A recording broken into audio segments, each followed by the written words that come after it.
Voltamos com mais um vídeo, sim, e dessa vez voltamos com um vídeo onde nós vamos abordar alguns tópicos para você criar um jogo de sucesso. Esse é um ponto que vários desenvolvedores trabalham, que é a questão do sucesso do seu game. Então nós vamos falar aí desde o planejamento até os testes finais para lançar um game. Então, bora pro vídeo!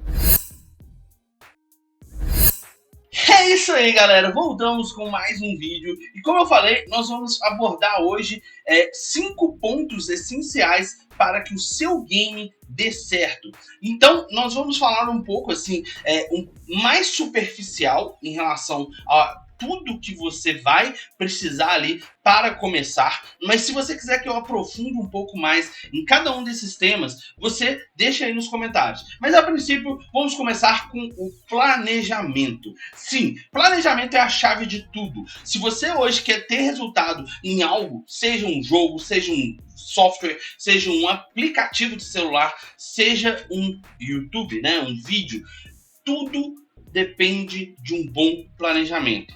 Mas não é simplesmente virar e falar assim, eu vou fazer um jogo XYZ. Não, você também tem que ter em mente que o planejamento não é só definir quais são os pontos que você vai precisar atacar ali para começar o seu jogo. Você precisa definir a história, mecânicas, buscar referências, aonde você pode ali achar uma mecânica específica que pode dar uma diferença gigante lá na frente quando você terminar seu jogo. Então assim, não é que você vai copiar outros jogos, você vai pegar simplesmente olhar aqueles jogos que já existem, que tem mais ou menos a mesma temática. Então, por exemplo, eu quero fazer um jogo de plataforma. Então você vai buscar referências. Sonic, Mario, Hollow Knight, vamos colocar aqui um outro jogo de plataforma. Kirby e por aí vai. Você vai pegar vários jogos de plataforma e analisar ali um ponto do que eles foram ali traçando para que o jogo realmente saísse e funcionasse. Ali você vai descrever mecânicas, quais seriam as mecânicas interessantes para colocar. Então, aí você começa no seu planejamento colocando todos esses pontos em evidências, criando ali as regras para sua história, porque também é interessante uma história original. Então você vai colocar, definir a história, definir as mecânicas, definir o objetivo principal do jogo, quais são as plataformas que ele vai sair, vai ser para PC, vai ser para celular, como que vai ser a questão, ele vai ser com controle, com teclado, todos esses pontos você vai listar no seu planejamento. E claro que com esse ponto que você já criou ali um pouco da introdução da história do seu personagem, quais vão ser as mecânicas e tal, chega a hora de você começar a pensar no seu personagem. Porque muitas vezes algumas pessoas se identificam muito mais com o personagem do que com a temática do jogo em si. Às vezes o personagem ali encaixa tão bem em um determinado perfil, né? Um exemplo, o Mario, que tem um bigodinho, que é um encanador e tal, ele desce pelos canos, a tartaruga que ele pula em cima e por aí vai. Então você tem que começar a pensar nos seus personagens para começar a descrever as características, a personalidade de cada um desses personagens e, claro, encaixar ele dentro da história. Porque a história vai ser uma continuidade, né, do personagem. Então o personagem ele tá em qual missão? Qual que é o objetivo principal dele? Você definiu lá os objetivos do jogo. E dentro desse objetivo, seu personagem tem que encaixar. Ele tem que ir lá encontrar uma princesa no final de alguma fase. Você vai resgatar alguns animaizinhos. Você vai simplesmente buscar uma espada espacial, uma espada mágica, sei lá, qualquer coisa. Mas você precisa definir como que é esse personagem e como ele vai se adequar a esse universo que você está criando. Eu, particularmente, gosto muito de considerar que quando a gente está produzindo um jogo, nós não estamos simplesmente produzindo o jogo em si, nós estamos criando universos. Sim, fazendo um world building. E dentro disso, a gente pode criar vários exemplos de como aquele jogo pode se expandir para outros jogos. Eu gosto muito de fazer isso nos GDDs que eu tenho aqui, as histórias meio que se coincidem, tem elementos de multiverso e por aí vai. Então isso fica dentro do meu planejamento. E toda a ideia de jogo que eu tenho, ela tem um certo elemento que encaixa com um outro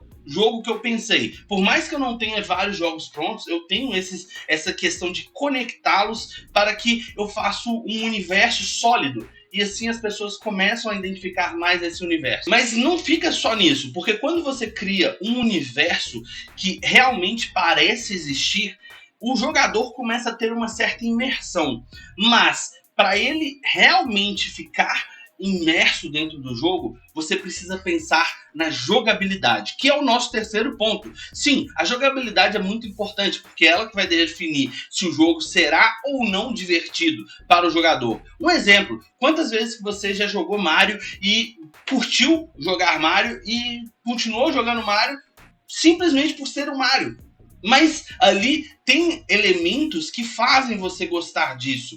Que seja o personagem, seja a história, seja os inimigos, a mecânica. Tudo isso junto faz com que o jogo comece a ficar mais certinho, saca? Se encaixando perfeitamente. E aí une a jogabilidade. Ah, você tem um jogo que tem como você jogar de dupla, jogar no multiplayer.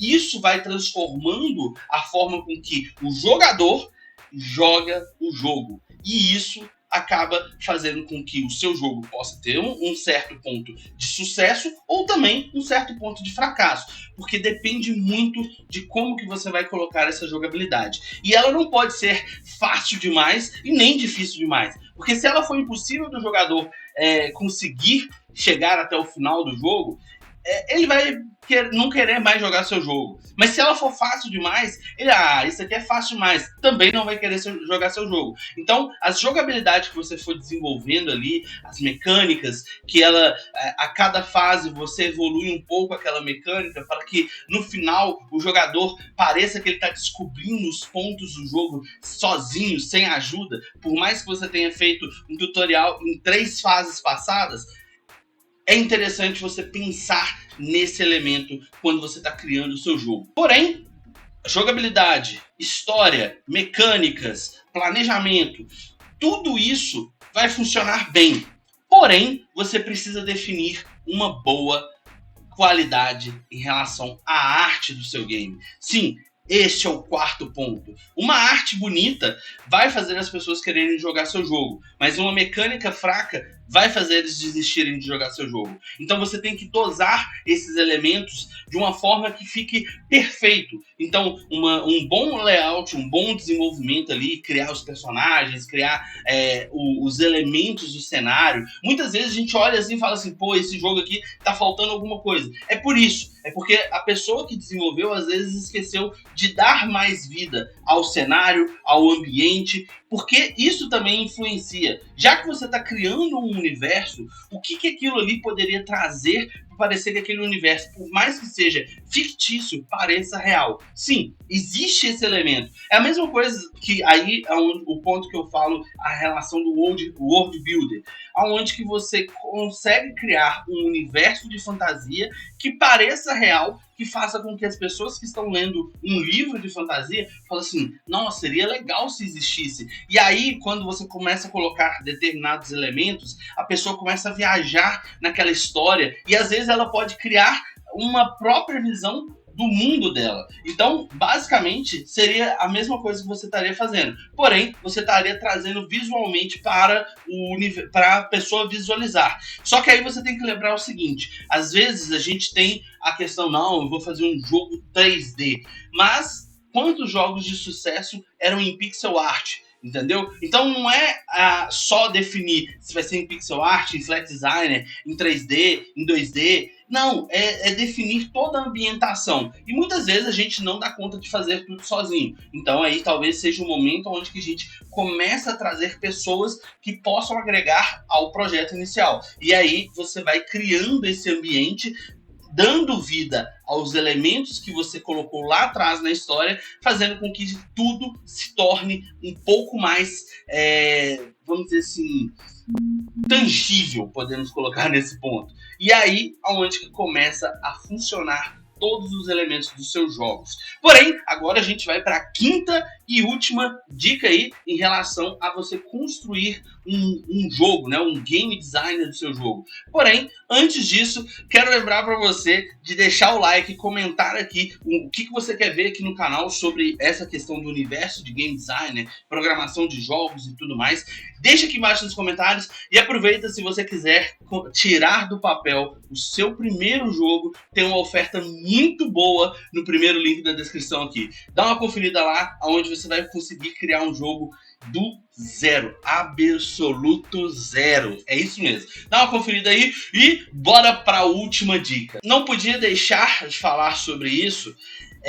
Não é simplesmente você fazer todos esses elementos e simplesmente postar o seu jogo lá na Steam, na Google Play ou na itch.io. Você precisa testar as mecânicas, testar a jogabilidade, ver se o jogo realmente está funcionando.